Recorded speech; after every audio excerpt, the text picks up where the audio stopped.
Hello বন্ধুরা, আমাদের মনে একটা প্রশ্ন সবসময় ঘুরপাক খায়, তা হচ্ছে এই পৃথিবীর শেষ প্রান্ত কোথায় আর কি আছে সেই শেষ প্রান্তে। একজন মানুষের পক্ষে পৃথিবীর এক প্রান্ত থেকে অপর প্রান্তে যেতে কতক্ষণ সময় লাগবে? বিজ্ঞানীদের এক গবেষণায় জানা যায় একজন মানুষ পৃথিবীর এক প্রান্ত থেকে অপর প্রান্তে যেতে হয়তোবা আজীবন লেগে যাবে। যদিও একথাটাই সত্য। অতঃপর মুখোশের আজকের এই এপিসোডে আমরা দেখাতে চলেছি পৃথিবীর শেষ প্রান্ত কোথায়। আপনি যদি আমাদের এই চ্যানেলে নতুন হয়ে থাকেন তাহলে আমাদের ভিডিওগুলো দেখুন, যদি ভালো লাগে তাহলে আমাদের চ্যানেলটিকে এখনই সাবস্ক্রাইব করুন এবং পাশে থাকার বেল আইকনটি প্রেস করুন নেক্সট ভিডিওর জন্য। তো স্বাগতম আপনাকে অতঃপর মুখোশের আরও একটি নতুন এপিসোডে। বন্ধুরা, আমরা যদি মহাবিশ্বের বাইরের দিকে একটা সরল রেখা ধরে ক্রমাগত বিরামহীনভাবে অনন্তকাল ধরে যেতে থাকি, তারপরও আমাদের পক্ষে কখনোই মহাবিশ্বের শেষ সীমানায় পৌঁছানো সম্ভব হবে না। বরং আমরা যে জায়গা থেকে শুরু করেছিলাম সেখানে আবার ফিরে আসার সম্ভাবনাই বেশি রয়েছে। এখন একটি উদাহরণের মাধ্যমে আমরা খুব সহজেই পৃথিবীর সীমানা বের করতে পারবো। ধরুন, আপনি একটি ফুটবল হাতে নিলেন এবং সেই ফুটবলের উপর একটি পিঁপড়া ছেড়ে দিলেন আর পিঁপড়াকে বললেন এই ফুটবলের শেষ সীমানা খুঁজে বের করো। আসলে সেই পিঁপড়া কি কখনো সেই ফুটবলের শেষ সীমানা খুঁজে বের করতে পারবে? কোনোদিনও পারবে না, কারণ গোলাকার জিনিসের শেষ প্রান্ত খুঁজে বের করা সম্ভব নয়। আসলে মানুষ কেন পৃথিবীর শেষ প্রান্তে পৌঁছাতে পারে না?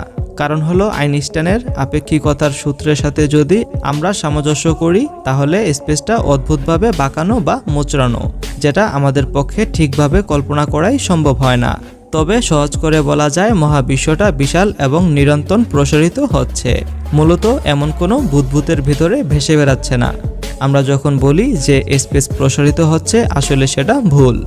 বিখ্যাত পদার্থবিজ্ঞানী এবং নোবেল পুরস্কার বিজয়ী স্টিভেন ওয়াইনবার্গের ভাষায় সৌরজগৎ বা তারকাগুলো প্রসারিত হচ্ছে না এবং স্পেস নিজেও প্রসারিত হচ্ছে না, বরং তারকাগুলো একে অপরের থেকে দূরে সরে যাচ্ছে। মূলত মহাবিশ্বটা একই সাথে বাউন্ডলেস কিন্তু ফাইনাইট। এটা বোধগম্য করা আমাদের অন্তর্জ্ঞানের জন্য একটা বিশাল চ্যালেঞ্জ।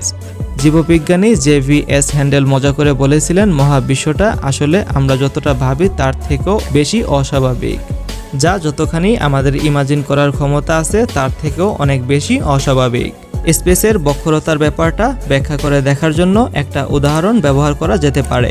ধরুন, এমন একজন লোক যে কিনা একটা সমতল পৃথিবীতে বাস করে এবং জীবনে কখনো গোল জিনিস দেখেনি, তাকে যদি আমাদের পৃথিবীতে এনে ছেড়ে দেওয়া হয় এবং সে আমাদের পৃথিবীর শেষ সীমানায় পৌঁছানোর জন্য হাঁটা শুরু করে, তবে সে কোনোদিনও তা খুঁজে পাবে না। সে হয়তো একসময় যেখান থেকে শুরু করেছিলেন সেখানে আবার ফিরে আসবে, কিন্তু এই ব্যাপারটা নিঃসন্দেহে যে তাকে কিংকর্তব্য বিমূঢ় করে ফেলবে। সে কিছুই বুঝে উঠতে পারবে না যে এটা কিভাবে সম্ভব। মূলত আমরা হচ্ছি আরও উঁচু মাত্রার এক্সপ্রেসের মধ্যে সেই সমতল ভূমির হতবুদ্ধি মানুষটির মতো। মহাবিশ্বে এমন কোনো স্থান নেই যেখানে আমরা দাঁড়িয়ে বলতে পারবো এটা হচ্ছে এর শেষ সীমানা, আর সেরকম কোনো কেন্দ্রই নেই যেখানে দাঁড়িয়ে আমরা বলতে পারবো এটাই হচ্ছে সেই জায়গা যেখান থেকে সবকিছু শুরু হয়েছিল, বা এটাই হচ্ছে মহাবিশ্বের আমাদের জন্য কেন্দ্রবিন্দু। আমাদের জন্য মহাবিশ্বটা ততদূর লম্বা যতদূর পর্যন্ত আলো মহাবিশ্ব সৃষ্টির পর থেকে আজ পর্যন্ত পৌঁছাতে পেরেছে। এই দৃশ্যমান বিশ্ব যেটার সম্পর্কে আমরা সকলেই জানি বা যেটা নিয়ে আমরা কথা বলতে পারি, আর মিলিয়ন মিলিয়ন মাইল ব্যাপী বিস্তৃত। এরপরে আরও যা আছে সেটা হিসাব হয়তো সংখ্যা দিয়ে প্রকাশ করা যাবে না। আসলে সবই হচ্ছে একমাত্র মহান রাব্বুল আলামিনের ইচ্ছা আর তার ক্ষমতা। ভিডিওটি ভালো লাগলে লাইক করে শেয়ার করতে পারেন এবং আপনি যদি এমনই রহস্য, রোমাঞ্চ, আনকমন ও ইন্টারেস্টিং ভিডিও দেখতে পছন্দ করে থাকেন তাহলে আমাদের ভিডিওগুলো দেখুন। যদি ভালো লাগে আমাদের চ্যানেলটিকে এখনই সাবস্ক্রাইব করুন এবং পাশে থাকার বেল আইকনটি প্রেস করুন নেক্সট ভিডিওর জন্য। তো দেখা হচ্ছে আগামী এপিসোডে, ততক্ষণ পর্যন্ত ভালো থাকবেন। ধন্যবাদ সবাইকে।